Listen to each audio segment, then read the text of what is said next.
Hello, আসসালামু আলাইকুম প্রিয় শিক্ষার্থী বন্ধুরা। তোমরা ইতিমধ্যে থাম্বনেল দেখে বুঝে গেছো। এখন আলোচনা করব জাতীয় ফুল শাপলা সম্পর্কিত অনুচ্ছেদ রচনা 5 বাক্যের। চলো দেরি না করে শুরু করা যাক।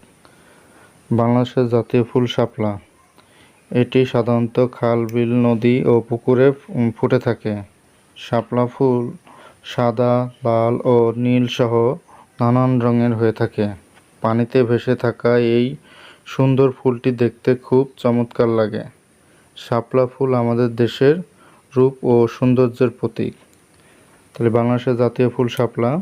এটি সাধারণত খাল, বিল, নদী ও পুকুরে ফুটে থাকে। শাপলা ফুল সাদা, লাল ও নীল সহ নানা রঙের হয়ে থাকে। পানিতে ভেসে থাকা এই সুন্দর ফুলটি দেখতে খুব চমৎকার লাগে। শাপলা ফুল আমাদের দেশের রূপ ও সৌন্দর্যের প্রতীক। প্রিয় শিক্ষার্থী বন্ধুরা, এই ছিল আমাদের জাতীয় ফুল শাপলা সম্পর্কিত 5 বাক্যের অনুচ্ছেদ রচনা।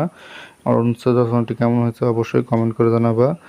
আর তোমরা এই অনুচ্ছেদ রচনাটি তোমাদের নিজ নিজ খাতায় লিখে নিতে পারো। আর ভিডিওটি বেশি বেশি করে শেয়ার করে দাও।